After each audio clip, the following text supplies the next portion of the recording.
hadir tentunya di acara kita pada hari ini untuk webinar parenting ya, untuk mengenali psikologis dari anak dari Bapak Ibu sekalian. Sekali lagi, salam sehat kami dari Ciputra Medical Center. Hari ini senang sekali bisa bertemu Bapak Ibu sekalian di sini, dan tentunya kita juga sangat senang sekali untuk bisa berbincang-bincang langsung, membahas tentunya dan juga memberikan banyak manfaat dan informasi yang bisa didapatkan oleh Bapak Ibu sekalian di webinar pada kali ini. Nah, berlama-lama lagi kita lihat dulu satu video dari Ciputra Medical.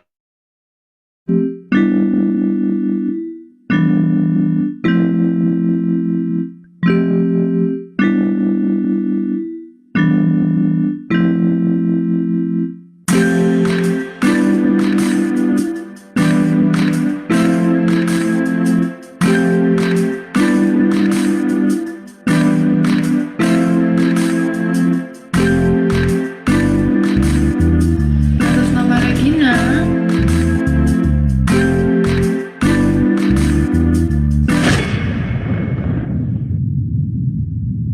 Mbak. Mbak.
Healthy life starts here. Jadi tentunya Ciputra Medical Center merupakan bagian dari Ciputra Healthcare yang bergerak di bidang dengan didukung lebih dari 100 dokter yang spesialis dengan teknologi yang modern.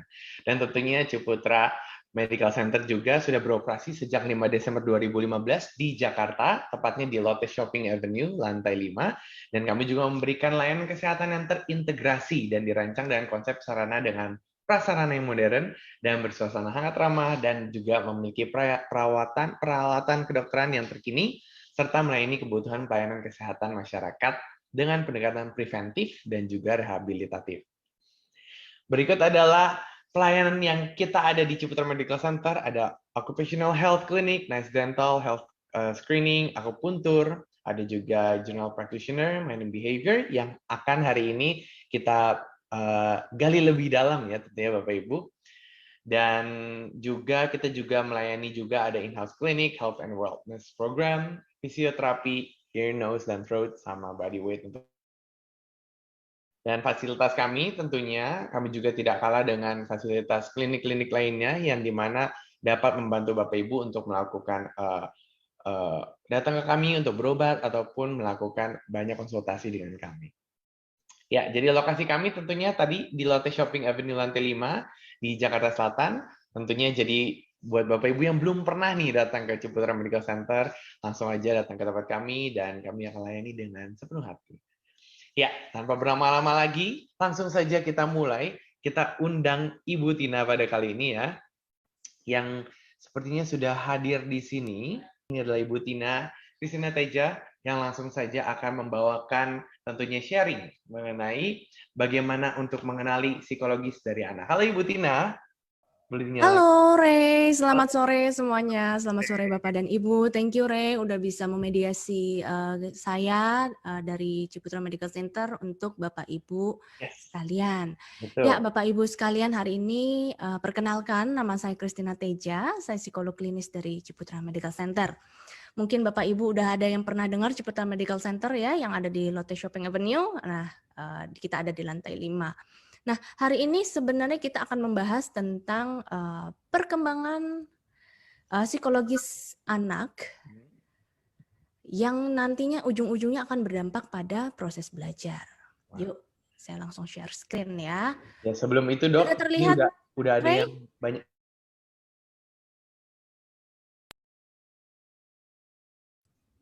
Sudah terlihat ya? Ya, sudah terlihat. Nah, Oke. Baik, kita akan mulai. Nah, dalam webinar kali ini kita akan membahas apa aja sih ya. Yang pertama adalah apa saja aspek kesehatan psikologis yang mempengaruhi kemampuan akademik anak ya. Lalu apa saja sih red flag, tanda-tanda yang perlu diwaspadai oleh orang tua di rumah, karena kadang-kadang orang tua tanpa sadar tahu-tahu anak saya ini berubah nih gitu ya. Terus yang ketiga, apa aja yang perlu dilakukan orang tua nih setelah kita mengetahui red flag yang sudah ditunjukkan oleh si anak. Nah, Bapak Ibu sekalian, jadi kalau kita mau melihat kesehatan psikologis anak kita, yang paling utama adalah aspek ini, ya, dari segi fisik, psikologis maupun psikososial. Ya. Nah, pertama adalah fisik. Dari segi fisik kita lihat bahwa dalam diri seorang anak itu dari segi fisik tubuhnya kita lihat kecukupan gizi, mineral, sebagai pendukung fungsi otak, sumber energi, dan hormon yang baik dan seimbang. Kita tahu bahwa dalam perkembangan si anak dari usia misalnya SD ya, usia SD terus masuk ke SMP, ke SMA begitu. Nah, itu seringkali perubahan fisik itu mempengaruhi segi mental si anak. Contoh misalnya nanti mulai pubertas, terus nanti mulai badannya dewasa, dan itu semua sangat dipengaruhi oleh hormon-hormon. Nah, hormon-hormon ini juga dipengaruhi oleh seberapa besar kecukupan gizi si anak. Ya, misalnya buah, sayur, daging-dagingan. Nah, itu sangat berpengaruh pada kelangsungan. Kita lihat dalam segi otak, segi aspek perkembangan intelektual. Jadi mungkin ada Bapak Ibu yang mungkin zaman sekarang tuh sudah mulai modern, kecil-kecil dites IQ gitu ya. Terus fungsinya apa sih? Sebenarnya kita bukan mau lihat IQ kita, anak kita tuh sampai di mana, tapi lebih kepada aspek apa saja yang unggul dari diri anak kita dan aspek apa saja yang masih perlu perkembangan. Jadi bukan untuk membanding-bandingkan anak saya ini IQ-nya 100 berapa atau IQ anak saya ini hebat banget atau gimana. Tidak, tapi kita mau lihat. Jadi dalam pemeriksaan psikologis biasa kita lihat ada aspek wawasan pengetahuan, kemampuan berhitung atau kemampuan lainnya. Ya. Yang kedua adalah kemampuan fokus anak gitu ya. Seberapa mampu dia mempertimbangkan dan mempertahankan fokus itu pada saat belajar atau pada saat sehari-hari. Terus yang ketiga juga ada fungsi eksekutif. Fungsi eksekutif ini paling sering dikeluhkan oleh orang tua, Bapak Ibu, yang seringkali anaknya begini. Sudah dikasih tahu abis ini harus ngapain, bangun, mandi, sarapan, sekolah ya nak, besok agendanya itu ya. Tapi ternyata anaknya cuman bangun, mandi, abis itu mandek, nggak tahu ngapain gitu ya. Terus abis itu lupa, abis itu nggak malah ngerjain yang lain, bebenah hal-hal yang sebenarnya nggak penting. Nah itu yang kita sebut sebagai executive functioning yang tidak berkembang dengan maksimal. Jadi anak-anak sering sekali membutuhkan bantuan untuk step by step yang lebih jelas. Yang keempat ada kemampuan berbahasa dan analisa. Nah ini juga sering sekali yang terjadi pada 10 tahun kebelakangan, karena kita tahu di Indonesia semakin banyak muncul sekolah internasional atau national plus lah ya, yang mana di sekolah mulai pakai bahasa double language ya, bahasa Inggris juga bahasa Indonesia, pakai bahasa Mandarin, bahasa Jepang lah ya, macam-macam bahasanya. Tapi kita tahu bahwa perkembangan anak ini sangat bergantung pada bahasa. Bahasa itu ibaratnya seperti jembatan untuk dia menerima informasi, juga mengemukakan apa yang ada di dalam pikirannya. Nah, pada anak-anak yang memiliki kesulitan atau hambatan dalam berbahasa, ini akan mempengaruhi dia untuk melakukan analisa. Nah, analisa yang minim otomatis ini yang akan mempengaruhi proses belajarnya. Jadi misalnya dia baca gitu ya, baca udah bolak-balik bukunya dibolak-balik, pokoknya semuanya dibaca, tapi nggak ngerti-ngerti gitu. Nah, pada saat itu mungkin orang tua jadi kesel juga. Aduh, nih anak udah belajar dari 2 hari, 3 hari, atau bahkan ada yang belajar dari seminggu. Tapi kok nggak nangkep-nangkep. Hati-hati. Jangan-jangan yang bermasalah adalah kemampuan pemahaman bahasa anak terbatas gitu. Mungkin sehari-hari, tapi anak saya kok iya, memang betul bahasa sehari-hari bahasa Inggrisnya memang mungkin lancar. Tapi dalam memahami konteks yang lebih formal, apalagi kita tahu dalam fungsi akademis tuh bahasanya tuh lebih mendalam, bukan bahasa Inggris aja ya, bahasa Indonesia sendiri juga begitu. Nah, itu yang membuat anak-anak jadi lebih terbatas dalam memahami dan melakukan analisa. Analisa itu tuh sendiri seperti fungsi sebab akibat. Jadi kenapa misalnya tanaman bisa tumbuh dengan matahari, kenapa dia butuh air, nah yang kayak gitu-gitu. Nah, selanjutnya adalah aspek psikologis. Nah, sampailah di sini ya, sesuai dengan janji saya di awal-awal, kita akan mengetahui kondisi psikologis anak kita, yang mana ujung-ujung nanti akan berpengaruh pada fungsi belajarnya. Yang pertama adalah genetik dan non-genetik. Oke. Nah, siapa di sini mungkin Bapak Ibu yang punya bawaan atau mungkin riwayat sebelumnya sulit fokus ya, atau enggak mungkin biasanya kaum ibu-ibu yang mudah cemas, aduh ini gimana ya, itu gimana gitu ya. Atau mungkin juga punya riwayat om, tante, atau kakek, nenek yang sifatnya mudah pundung atau mudah terbawa emosi, lebih sensitif. Hal-hal itu yang kita sebut sebagai faktor genetik. Kenapa disebut dengan faktor genetik? Karena orang tua yang seperti apa akan cenderung mengirimkan hal-hal itu juga kepada anak-anaknya. Meskipun tidak semua anak pasti akan mendapat genetik itu, tapi sedikit banyak pasti ada faktor genetik dan non genetik, gitu ya. Jadi perlu diwaspadai apabila memiliki riwayat cemas, depresi atau kondisi kesehatan mental lainnya, itu perlu jadi pertimbangan sekali untuk perkembangan mental anak kita. Mungkin pada Bapak Ibu yang memiliki anak-anak contoh kelas 6 SD mau naik ke SMP, dari SMP ya, makanya seringkali orang tua bilang, anak saya dulu nggak kenapa-napa kok Bu, dulunya baik-baik aja, sekolahnya baik-baik aja, tapi entah kenapa nih semenjak pindah ke SMP, tahu-tahu dia berubah, dan saya baru sadarnya pas pandemi ini lagi gitu ya. Nah, hal-hal begitu yang seringkali menjadi kayak bom waktu, tahu-tahu dia berubah gitu jadi seorang yang lain. Yang kedua adalah karakter. Nah, mungkin ada modelnya bawaannya yang seperti perfeksionis, atau yang ngasal pengen cepat selesai, atau yang belum mulai aja udah berpikir negatif, artinya ya, aduh kalau ini gimana ya? Kalau nanti aku nggak bisa gimana? Kalau aku dapatnya cuma 80 nggak kayak teman aku 90 gimana? Atau ada sebaliknya juga, masa bodoh deh, mau dapat 60 kayak 70 kayak 50 dia nggak peduli ya. Jadi anak-anak modelnya tuh macem-macem banget. Nah, yang ketiga adalah gaya belajar. Nah, ini seringkali yang luput ya. Kita kebanyakan ngeles-ngelesin anak kita kan. Ya, jam 2 les bahasa Inggris, jam 3 les Mandarin, jam 4 matematika, jam 5 fisika, kimia, segala macam, sampai lupa bahwa gaya belajar anak saya itu gimana sih gitu ya. Nah, gaya belajar secara garis besar kita bisa lihat bahwa ada auditori ya, lebih senang dengan mendengarkan. Yang kedua ada visual, dia mesti lihat textbook, dia mesti lihat cara kerjanya, dia mesti lihat langsung bahannya seperti apa. Atau ada yang kinestetik, adalah dia harus melakukan langsung ya. Model-model anak ini sebenarnya suka trial and error gitu. Nah, faktor yang ketiga adalah psikososial. Yap. Nah, psikososial adalah faktor-faktor psikologis tapi di luar anak yang bersangkutan ya. Jadi seringkali kita terlalu fokus pada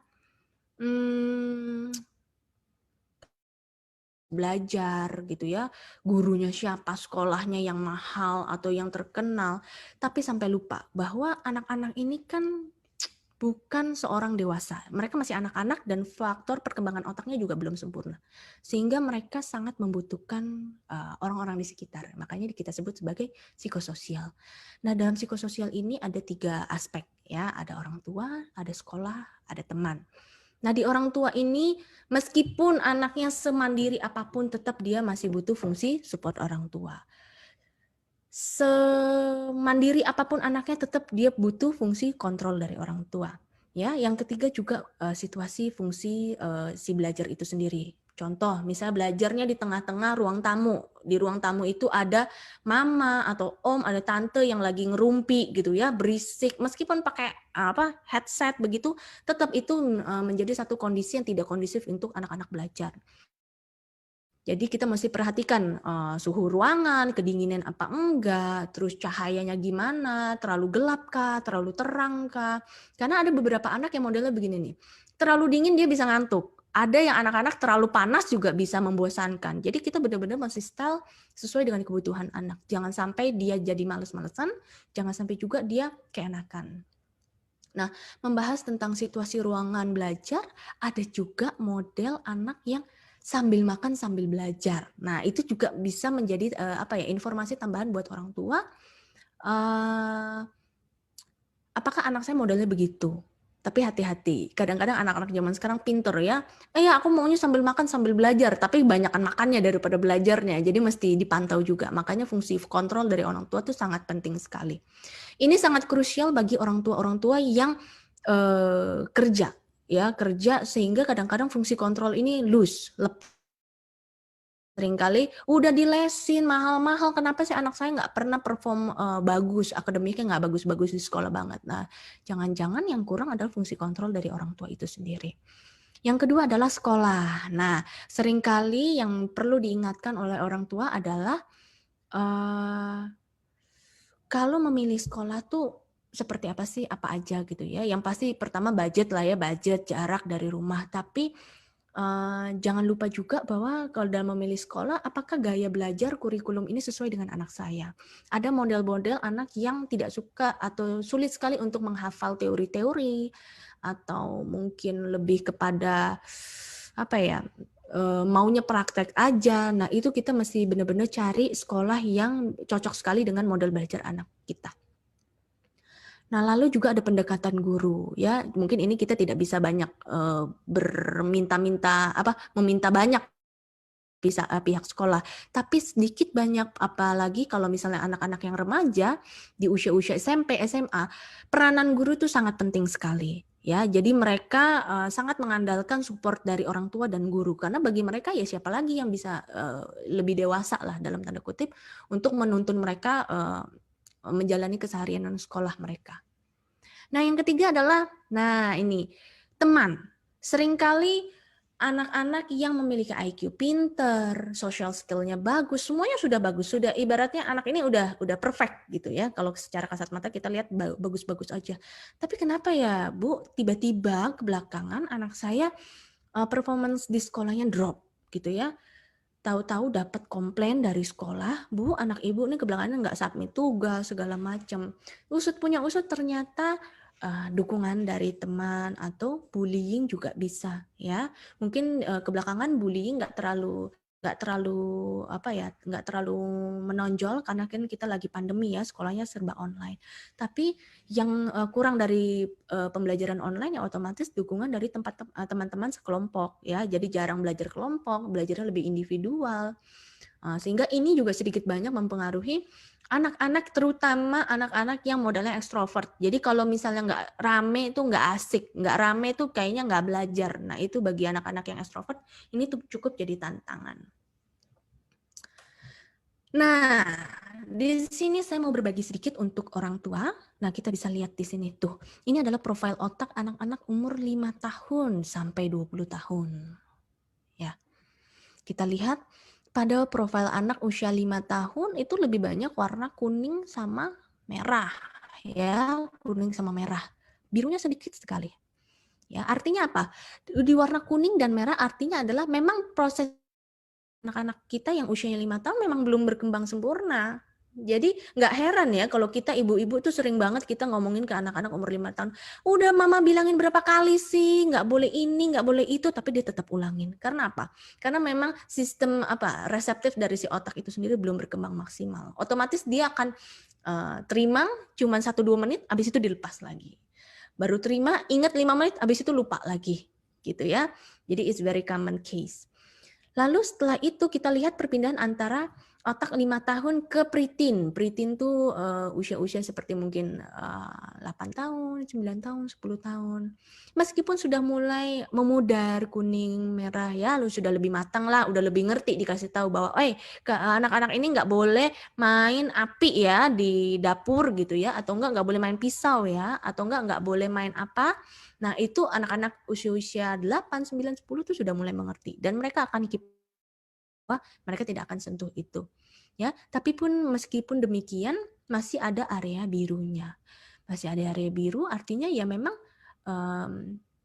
sudah mulai ngerti tapi belum begitu matang. Sampailah pada fase teen ya, fase remaja. Nah, ini yang seringkali jadi keluhan Bapak Ibu yang datang ya usia-usia 11 sampai usia 17 sampai 18 itu kadang-kadang kasusnya masih ada. Secara kasat mata memang kita lihat seluruh areanya tuh biru, tapi masih ada kuning-kuning, terutama di bagian tengah. Ya di bagian tengah itu biasanya adalah jembatan otak kiri dan otak kanan. Nah itulah yang kita sebut sebagai fase remaja. Ya kalau misalnya orang awam suka bilang fase-fase labil, ya fase-fase baper. Sebenarnya bukan masalah baper dan labilnya, tapi karena memang proses pematangan otak itu terjadi di fase ini. Jadi dia sedang proses menuju biru. Matang seluruhnya, tapi kadangkala seringkali belum sempurna, sehingga kita bisa percaya si remaja-remaja ini, tapi belum sempurnanya sepenuhnya. Sampai akhirnya harapan kita adalah di usia 20 semuanya sudah totally biru. Artinya 20 kita sudah menganggap anak ini sudah cukup dewasa untuk mempertimbangkan hal-hal yang konsekuensinya negatif gitu ya. Jadi tapi ada juga kasus-kasus di mana bahkan sampai usia 30-40 profil otaknya nggak semuanya biru. Ada tuh model-modelnya. Itulah di mana kadang-kadang orang meskipun usianya sudah dewasa tapi tetap aja bawaannya tetap immature, tetap emosional, tetap kalau ngambil keputusan tidak berpikir panjang. Oke. Nah, ini adalah kalau misalnya tadi kita berbicara tentang faktor psikologis yang mempengaruhi kemampuan akademik anak-anak, maka yang harus kita lakukan menjadi acuan buat orang tua dalam membuat jadwal buat anak-anak adalah 4 aspek ini. Ya, jadi contoh kalau misalnya kita mau bikin jadwal buat anak-anak, kan kadang-kadang saya udah bikin jadwal nih buat anak saya, tapi cuma diabaikan, cuma ditempel doang, tapi nggak dilakukan apa-apa. Ya, sebenarnya adalah dalam membuat jadwal kita harus melibatkan anak kita sendiri. Jadi kamu maunya apa? Apapun, bagaimanapun bentuk jadwalnya, intinya harus ada 4 aspek ini. Ya, satu adalah akademik, waktunya belajar. Yang kedua adalah waktunya sosial. Ya, meskipun pandemik bukan berarti kita jadi nggak bersosialisasi dengan orang lain. Ya, jadi boleh ada kalanya mungkin kita video call, ngobrol, chatting gitu ya. Terus yang ketiga adalah waktunya olahraga. Penting terutama buat olahraga remaja-remaja supaya perkembangan mereka tidak terhambat. Yang keempat adalah leisure, jadi mereka bebas untuk melakukan sesuatu yang memang setidaknya membuat mereka tuh lebih lebih santai, rileks dan menikmati hari-hari mereka begitu. Nah, tadi di depan saya janjikan bahwa kita perlu mengenali red flag anak-anak atau remaja-remaja yang sedang ada di rumah gitu ya. Apa aja sih yang perlu jadi pertimbangan kita? Kalau pada anak tuh saya bisa consider mungkin di bawah 10 tahun ya. Di bawah 10 tahun tuh mulai mudah tersinggung, sedih, mudah marah gitu ya, dikit-dikit marah. Yang kedua adalah keluhan fisik tanpa didasari oleh kondisi medis yang bermakna dari dokter. Contoh, anak saya ini sering banget muntah atau sakit perut, pusing, mudah lelah. Tapi kalau dari dokter atau CT scan lah atau apa pemeriksaan darah segala macam, tapi baik-baik aja, dari dokter malah nggak kenapa-napa. Nah itu yang kita sebut sebagai psikosomatis atau gejala fisik yang akarnya adalah psikologis gitu ya. Itu perlu menjadi red flag bagi anak. Yang ketiga adalah mulai menyendiri gitu ya. Contohnya misalnya disuruh makan nanti aja gitu ya. Tapi maunya makan sendiri atau ketika ada family time mereka nggak mau join in, mereka lebih mau sendiri, banyak di kamar. Yang keempat adalah lebih banyak menggunakan gadget. Yang kelima, mulai lebih agresif. Contohnya kalau misalnya marah menggunakan kata-kata kasar atau banting-banting. Terus selanjutnya ada perubahan pola makan atau pola tidur, ya. Perubahan ini yang saya maksud adalah mau makan banget, makan terus, atau tidak mau makan sama sekali, atau mau tidur terus, atau tidak mau tidur sama sekali, atau enggak susah tidur begitu. Yang terakhir ya rewel. Dikit-dikit nangis, itu nangis, ini nangis gitu ya. Nah, ini biasanya adalah tanda-tanda stres pada anak. Stres pada anak karena anak kan masih belum mengerti untuk mengekspresikan maksudnya dia. Nah, dia lebih banyak mengekspresikannya dengan bentuk ya si cengeng ini, dikit-dikit nangis gitu ya. Nah, pada remaja sebenarnya tidak banyak berbeda dari si anak gitu ya, kurang lebih sama ya, mudah tersinggung, sedih, marah gitu. Terus keluhan fisik, menyendiri, lebih banyak menggunakan gadget gitu, terus lebih agresif, perubahan pola makan dan tidur, kerap menangis dan berdiam diri. Yang terakhir adalah seringkali melukai diri sendiri, ya, atau luka di bagian tubuh yang tidak berkesudahan. Jadi kayak kemarin baru luka sebelah sini, sekarang sebelah sini gitu ya. Nah, ini perlu diwaspadai oleh orang tua. Seringkali kalau yang dari kasus-kasus yang saya handle, orang tua sering luput dari hal ini. Lengan panjang gitu, nggak kelihatan. Ada yang di lengan, ada yang di sini gitu ya. Nah, yang ekstrimnya self-harm, kita sebut itu self-harm, yang itu biasanya pakai cutter segala macam, itu yang ekstrim. Tapi bukan berarti hanya itu. Ya, ada juga beberapa kasus dia itu contoh sengaja. Jadi saya pernah dapat kasus anak remaja. Dia bercerita bahwa saya itu kalau jalan tuh suka sengaja-ngaja nendang-nendang pinggir pintu, ya, pinggir pintu tuh sengaja ditendang-tendangin supaya apa? Supaya berasa aja sakit, terus tahu-tahu nanti ada luka. Nanti setiap ada luka, saya merasa lebih lega. Nah, ya, itu adalah tetap ada indikasi si anak untuk melukai diri sendiri. Atau enggak nanti jedot-jedotin pala. Jedot-jedotin pala sebenarnya lebih ke si anak. Kalau remaja tuh lebih apa ya? Lebih berhati-hati dan lebih tertutup. Tahu apa yang dia lakukan. Nah, ini adalah red flag yang orang tua perlu sadari dan lebih aware, terutama buat batu lompatan ketika usia si seumuran 6 SD sampai SMP atau SMP ke SMA. Gitu. Tapi bukan berarti luput dari ini ya, observasi anak-anak yang usianya 6, 7, 8 itu juga perlu diwaspadai. Nah, terus mesti gimana dong gitu ya. Nah, pertama-tama adalah data observasi orang tua itu sangat penting. Ya, jadi bagi kita terapis-terapis atau praktisi, data orang tua itu sangat penting buat kita untuk men-treat kira-kira nih anaknya tuh latar belakangnya seperti apa, kondisinya seperti apa. Jadi perlu ada pemeriksaan yang komprehensif sekali, termasuk pemeriksaan kesehatan mental, kognitif. Jangan contohnya begini, anaknya memang sulit banget atau kemampuan matematikanya kurang, tapi dalam tuh selalu dipush terus, otomatis anaknya akan lebih stres. Ya, udahlah nggak bisa, ditekan di situ gitu. Karena kita tahu kan setiap orang tua kita punya tanggung jawab terhadap sekolah supaya kita boleh lewatin batas ini ya, batas KKM itu gitu. Tapi dengan kita mengenali terlebih dahulu memang anak saya ini lemah nih bagian matematika. Maka kita akan mencari tahu gaya belajar atau trik belajar seperti apa yang diperlukan oleh anak saya. Nah, itu yang perlu disadari dulu dari anak dan orang tua. Ya, perlu juga screening yang berkaitan dengan kondisi anak. Ya, yang paling sering terjadi adalah ADHD, ya, kesulitan untuk fokus. Ingat, Bapak Ibu, tidak mampu fokus bukan berarti melulu itu ADHD atau gangguan, tidak ya. Semakin ke sini tuh semakin sering kejadian tuh anak sering main gadget ya. Jadi anak yang sering terpapar gadget terlalu berlebihan itu juga bisa mengakibatkan anak, tapi bukan berarti dia gangguan ADHD ya. Kita cuma sebut dia gangguan fokus tapi berkaitan dengan gadget adiktif.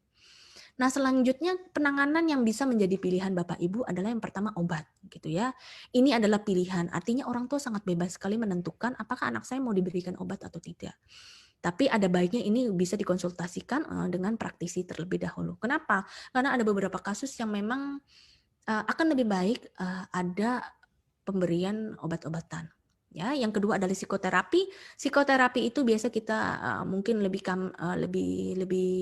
gampang terdengar atau lebih sering terdengar dengan istilah CBT lah, DBT, gitu ya. Itu bentuk-bentuk psikoterapi yang biasa kita kita berikan kepada anak-anak atau remaja untuk membantu si anak-anak dan remaja ini mengembangkan skill-skill. Contohnya mungkin tidak bisa berteman atau enggak kaku dalam berteman gitu ya. Nah, mereka kita caranya supaya berteman, membuka pembicaraan. Kalau kamu nggak setuju dengan teman kamu tuh kamu mesti gimana, cara menyanggah teman tuh seperti apa. Nah, itu kita berikan pada anak. Ya, yang ketiga adalah konseling. Konseling tuh lebih kepada kita mengerti perasaan anak, apa yang anak inginkan, kondisinya seperti apa, pandangannya seperti apa, supaya dalam proses konseling ini si anak-anak merasa dirinya diterima, dirinya cukup berharga di diri dia sendiri, bukan di mata orang lain, tapi di mata dia sendiri. Yang keempat adalah pembekalan bagi anak untuk mengenali dirinya sendiri lebih jauh. Nah, ini sebenarnya adalah titik utama dan awal bagi proses terapi apapun. Kenapa begitu? Karena akan sangat percuma jika anak-anak ini kita panggil gitu ya, terutama anak-anak kan ibaratnya dia masih belum bisa mengontrol, jadi banyak kan fungsi kontrol itu dari orang tua. Jadi orang tua geret anaknya kemana gitu, Bu tolong dong anak saya ini dibenerin nih A, B, C, D. Tapi anaknya sendiri nggak merasa bersalah. Bukan bersalah, tidak bermasalah gitu ya. Atau nggak ada, emang saya kenapa gitu ya. Itu kita sebut itu sebagai insight. Artinya kemampuan anak untuk mengenali dirinya sendiri itu seberapa besar sih. Kalau ini saja anak-anak belum punya, saya rasa segala macam proses terapi ini akan kurang efektif. Gitu. Jadi yang paling pertama adalah kita perlu menjelaskan kepada anak-anak, ini loh nak, kamu kan sering ngalamin A, B, C, ini tuh karena apa? Nah karena apa makanya kamu perlu belajar A, B, C gitu. Dan itu saya rasa itu lebih fair buat anak-anak itu. Ya, lalu selanjutnya adalah pendampingan belajar. Nah, ini yang berkaitan dengan gaya belajar. Sering sekali udah lesin dari A sampai Z, Senin sampai Minggu gitu ya, semua udah dilesin macam-macam. Kenapa anak saya kok tetap aja nggak bisa? Ujung-ujungnya adalah sampai SMA mesti ngeles. Tapi kan kenyataannya pada saat kuliah tidak ada ngeles yang bisa membantu kita pada saat kuliah gitu. Justru dengan pendampingan belajar ini berbeda ya. Pendampingan belajar tuh dengan ngeles tuh berbeda. Pendampingan belajar itu kita mengajarkan anak-anak supaya mereka mengenali gaya belajar mereka sendiri dan mereka bisa lebih mandiri belajar. Contoh, kalau misalnya di ngeles mungkin bisa diajarin, oh ini tanaman ini, bagian ini apa namanya, ini. Tapi di pendampingan belajar atau remedial terapi kita sebutnya, itu lebih kepada cara menghafalnya tuh kamu seperti apa. Ada sebagian anak yang ngafalnya mesti baca berkali-kali, ada sebagian anak yang mesti bikin mind map, ada sebagian anak yang mesti dengerin, ada sebagian anak yang mesti sambil nulis. Nah itu beda-beda. Nah, kita sebagai orang tua seringkali terjebak begini. Nah, kamu tuh pakein stabilo dong, ya. Karena itu gaya belajarnya kita sebagai orang tua zaman dulu gitu ya. Dulu zamannya mama sekolah tuh pakai stabilo tuh. Jadi itu gampang. Tapi kan bukan berarti dengan menggunakan stabilo ini juga berlaku sama untuk anak kita. Gitu.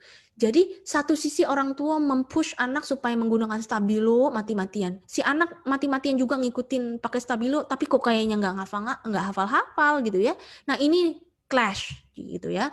Anak sama orang tua jadi saling kesel-keselan. Emak kesel sama anak juga kesel sama emaknya gitu ya. Jadi saling sebel. Ujung-ujungnya adalah pengaruh hubungan orang tua anak jadi terpengaruh. Yang tadi masalahnya sepele, cuman masalah akademik. Tapi ujung-ujungnya emak sama anak jadi berantem. Nah ini seringkali terjadi. Ya, lalu yang terakhir adalah neurofeedback. Neurofeedback adalah sebuah alat, kita tempel sebuah elektroda di kepala gitu ya. Tujuannya adalah otak. Nah dengan merekam gelombang otak, kita akan lihat anak ini nih seberapa mampu dia untuk fokus, seberapa mampu dia untuk rileks. Karena rileks dan fokus adalah kunci seorang anak untuk memberikan effort lebih pada saat dia belajar. Nah ini juga bisa ditrainingkan buat anak-anak yang memang memiliki kesulitan untuk fokus belajar. Oke, sekian penyampaian dari saya. Kalau begitu, mungkin untuk Ibu Tina, sekali lagi kita berikan tepuk tangan. Terima kasih banyak Ibu Tina sudah hadir pada hari ini. Terima kasih Ibu Tina sudah mau Oke, hadir sama-sama hari ini. Re. Thank you juga Ciputra Medical Center. Baik, kalau begitu saya Ray pamit diri dan mohon maaf jika ada salah kata. Sampai jumpa lagi di webinar selanjutnya dan sampai jumpa di klinik kami di Ciputra Medical Center. Bye-bye, terima kasih.